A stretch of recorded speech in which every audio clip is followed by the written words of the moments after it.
Mga balita mula sa lungsod ng Pitong Lawa.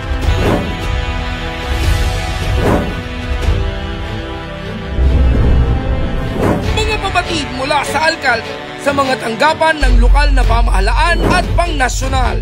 Mula sa sangguniang panglungsod, isisiwalat at ilalathala. Abangan ang eksklusibo at eksplosibong mga ulat tuwing Sabado at Linggo, alas 6 ng gabi. Ito ang Balitang San Pablo! Narito na ang mga balita para sa linggong ito. Mayor Vic Amante at Mayora Jem Castillo Amante, patuloy ang pagsasaayos ng pamantasan ng lungsod ng San Pablo. Mayor Vicente B. Amante at City Administrator Larry S. Amante nakipag-photo op sa mga punong barangay ng lungsod ng San Pablo. Congressman Loreto S. Amante magbibigay ng ayuda sa mga solo parents. Monthly meeting ng Liga ng Barangay ng San Pablo isinagawa noong September 24 sa ABC Hall. Stephen Egamen ng PLSP, Grand Champion ng LGU Idol Season 4. LCRO San Pablo Top 4 sa Laguna. 113th regular session ng Sangguniang Panglungsod isinagawa sa Barangay San Gregorio. Third quarterly meeting ng SDG Core Team pinamunuan ng City Population Office. San Pablo Centenarian ng Barangay Concepcion tumanggap ng 20,000 cash benefit. Magandang araw, lungsod ng San Pablo. Magandang araw, San Pableños. Para sa mga balita, Mayor Vic Amante at Mayora Jem Castillo Amante, patuloy ang pagsasaayos ng pamantasan ng lungsod ng San Pablo. Ang mga detalye mula kay Kapitana Jocelyn M. Abanzado ng Barangay 3A. Upang patuloy na maibigay ni Mayor Vicente B. Amante at Mayora Jem Castillo Amante ang mga pangarap at pangangailangan ng mga mag-aaral ng pamantasan ng lungsod ng San Pablo, ay patuloy nilang isinasaayos ang iba't ibang pasilidad sa nasabing pamantasan. Kamakailan ay kanilang binisita ang gusali ng College of Allied Health and Nursing upang tingnan ang mga kakulangan at kagamitan sa nursing facility. Kapitana Jocelyn M. Abanzado ng Barangay 3A, Balitang San Pablo. Mayor Vicente B. Amante at City Administrator Larry S. Amante nakipag-photo op sa mga punong barangay ng lungsod ng San Pablo. Ang detalye ng balitang yan mula kay Kagawad Evelyn D. Invento ng Barangay 3A. Isa sa naging agenda ng regular monthly meeting ng Liga ng mga Barangay sa pangunguna ni ABC President Ariston A. Amante noong September 24 ay ang photo op ng mga punong barangay ng lungsod ng San Pablo.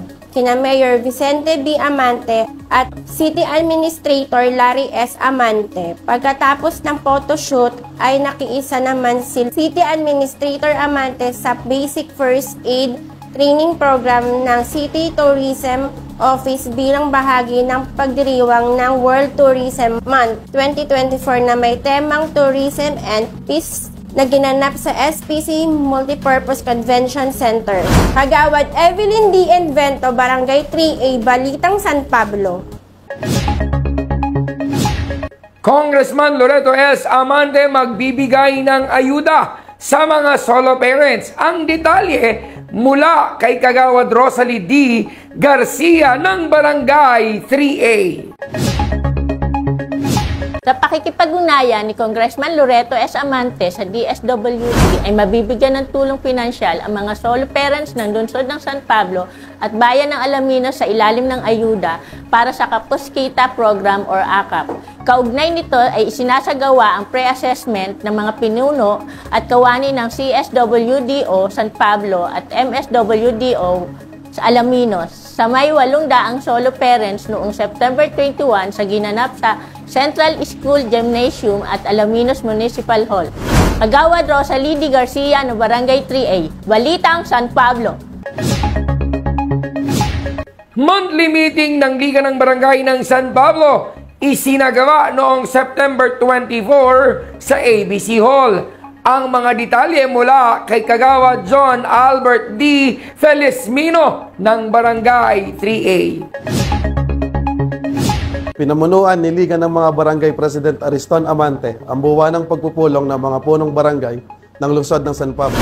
Noong September 24 na ginanap sa ABC Hall, dumalo sa nasabing pagpupulong sina DILG-SPC Officer Maria Alma Barrientos at CLGOO 3 Von Eugenio, City Health Officer Dr. James Liho, former punong barangay Ramon Panganiban, Leila Garcia ng Life Care Foundation, Annalyn Manalang Suerto ng Card MRI Development Institute at Lea Corosa ng Land Bank of the Philippines. Kagawad John Albert M. Felizmino ng Barangay 3A, Balitang San Pablo. Steven Egamin ng PLSP, Grand Champion ng LGU Idol Season 4. Ang mga detalye mula kay Kagawad Paulo Antonio M. Mirasol ng Barangay 3A. Itinanghal na Grand Champion si Stephen Lowell Egamin ng Pamantasan ng Lungsod ng San Pablo or PLSP sa matagumpay na LGU Idol Season 4 noong Biyernes, September 27 na ginanap sa Pamana Hall. First runner-up naman si Joseph Hill Montesillo ng City Health Office at second runner-up si BNS Ruvelin Aquino ng City Population Office. Tumanggap ng 30,000 pesos in cash prize si Egamin, 20,000 si Montesillo at 10,000 si Aquino. Ang 5 non-winners naman ay tumanggap ng 5,000 consolation prizes. Pinatingkad naman ni Mayora Jem Castillo Amante ang programa sa kanyang handog na awitin. Ang ika-4 na taon ng LGU Idol ay handog ni na Mayor Vicente B. Amante, Mayora Jem Castillo Amante, Congressman Loreto S. Amante, City Administrator Larry S. Amante, Vice Mayor Justin G. Colago, at buong sangguniang panlungsod. Ito ay sa pagtataguyod ng City Information Office, City Human Resource Management Office, at 7 Lakes Press Corps. Kagawad sa Paulo Antonio M. Mirasol ng Barangay 3A, Balitang San Pablo. LCRO San Pablo, Top 4 sa Laguna. Para sa mga detalye, narito si Kagawad Teresita M. Flores ng Barangay 3A. Binawaran ng Certificate of Recognition ang City Local Registry Office ng Lungsod ng San Pablo bilang Top 4 LCRO sa Laguna para sa matagumpay na implementasyon ng Birth Registration Assistance Project. Tinanggap ni City Local Registrar Victoria Maloles ang pagkilala sa ginanap na 2024 Calabarzon Regional Convention on Civil Registration and Vital Statistics sa Hotel Casiana and Event Center, Tagaytay City noong September 26. Binahagi ni City Local Registrar Maloles ang nasabing award kina Mayor Vicente B. Amante, City Administrator Larry S. Amante, Vice Mayor Justin G. Colago at sangguniang panglungsod para sa kanilang patuloy na pagsuporta sa mga programa at proyekto ng kanyang tanggapan. Kagawad Teresita M. Flores ng Barangay 3A, Balitang San Pablo. 113th regular session ng Sangguniang Panglungsod isinagawa sa Barangay San Gregorio. Para sa detalye, narito naman si Kagawad Reynard P. Casal ng Barangay 3A.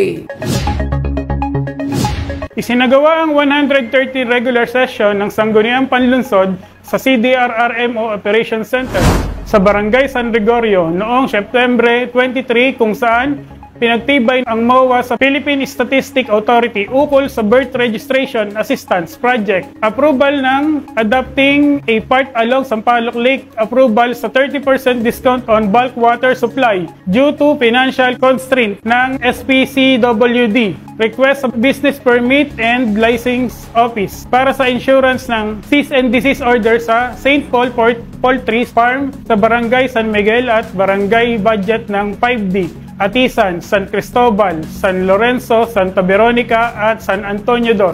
Pinagtibay rin ang pagbati kina Attorney Jasmine F. Gutierrez bilang 2024 CSC Pag-asa National Awardee for Outstanding Government Workers at kay Sherwin Gloroso Igamin na nahalal na President ng PTA Officer of San Pablo City, Kagawad Reynard P. Casal ng Barangay 3A, Balitang San Pablo. Third quarterly meeting ng SDG Core Team, pinamunuan ng City Population Office. Ang detalye mula kay Kagawad Darwin R. M. Ralino ng Barangay 3A. Ginanap sa San Francisco Covered Court ang third quarterly meeting ng Sustainable Development Goals Core Team noong September 25 sa pamumuno ni City Population Officer Maylene Deriquito. Tinalakay dito ang mga programang isasagawa ng City Population, City Cooperative at City Planning Offices para sa mga benepisyaryo ng nasabing programa. Dumalo rin si Kagawad at Kabaka President Mario Rueda Jr. upang maging kinatawan ni Chairman Dandy Medina. Kagawad Darwin R. M. Ralino ng Barangay 3A, Balitang San Pablo.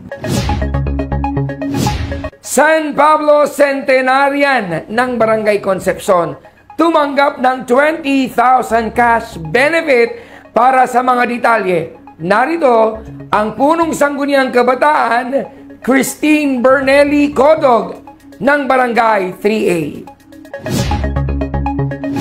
Tinanggap ni Ginang Julita Maldonado, isang centenarian ng Barangay Concepcion, ang 20,000 cash benefits mula kina Administrative Officer 3 Josephine Velasco at Staff Raylinda C. ng Office of the Senior Citizen Affairs.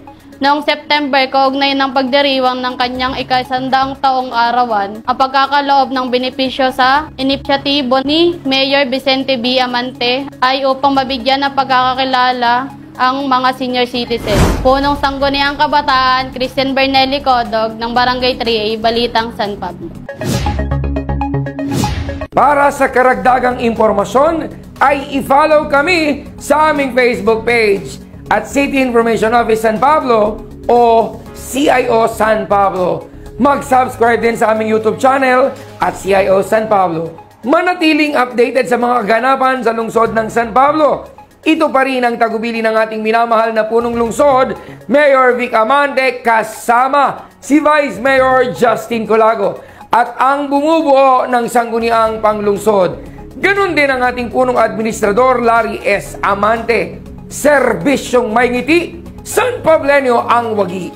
Ito ang mga balitang nakalap namin para sa linggong ito. Ako, si Gali Galicia, ang inyong City Information Officer. Ito ang Balitang San Pablo. Mula sa pamahalaang pangbarangay ng Barangay 3A At sa Sangguniang Kabataan at sa Barangay Information Office ng Barangay 3A upang manatiling updated sa mga kaganapan sa lungsod ng San Pablo, ugaliing tumutok sa City Information Office, Balitang San Pablo.